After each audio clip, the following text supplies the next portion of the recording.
Hi, today we're going to talk about The Phantom Toll Booth, which I did read digitally. I don't love as much as I actually like to have the book in my hand. This is by Norton Jester and it is illustrated by Jules Pfeiffer. An interesting fact I found is that they lived in the same apartment building when this book came about, and that's how their partnership started. So I thought that was kind of cool. This book is for ages 9 to 14. It's not really gender specific again, it's just kind of a fun book for everybody. I think that ages 9 to 14 could enjoy this book. There's a lot of puns and different funny things and plays on words that older kids would probably appreciate a little bit more. I think this book is probably capable of engaging just about any reader. I think even the apprehensive reader could find something in this book that could keep them going. It's pretty fast paced, it moves right along, doesn't really stall out and get boring in any spots. Something I could definitely appreciate. When I was reading this book, it wasn't one of my personal favorites, but I can definitely see why it's a good book. I can see why it's written for the age range that it's written for. And I think that if you like fantasy, it would, be right up your alley. Fantasy is just not really my kind of read. Um, I think that it's really interesting and there's a lot of puns and it moves right along. I think my 9-year old would really like the book, but it just wasn't something that I was super interested in myself. Something interesting about this book that I found was that it was a banned book for a period of time, but I couldn't find a lot of information on why it was a banned book other than it was considered poor fantasy, which I don't know, that doesn't really, I don't know, wasn't a fan of that explanation of it being a banned book, I guess. And I looked a little further, didn't really see anything.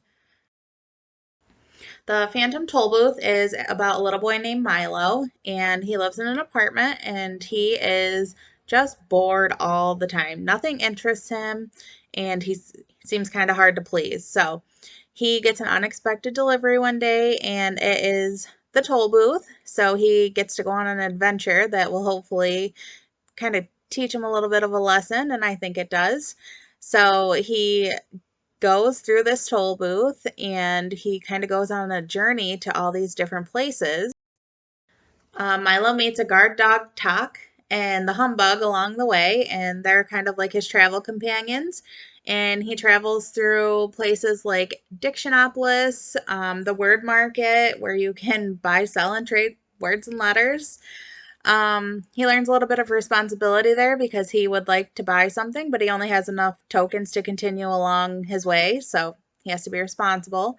He visits Digitopolis, where they deal with numbers, and then he gets to the castle in the air where Princess Rhyme and Reason are being held prisoner, and without rhyme and reason, everything's all out of whack. So he has to think of somebody besides himself, and he has to help free rhyme and reason.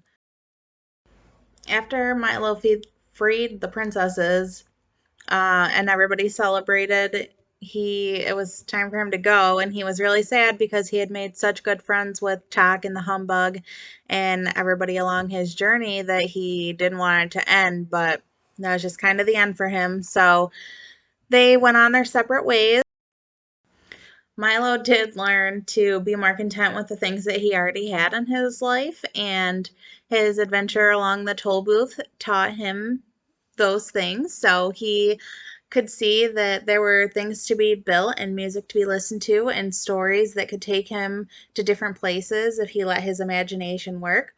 So Milo's trip along the Phantom Toll Booth Road was very beneficial to him and made him a more humble little boy.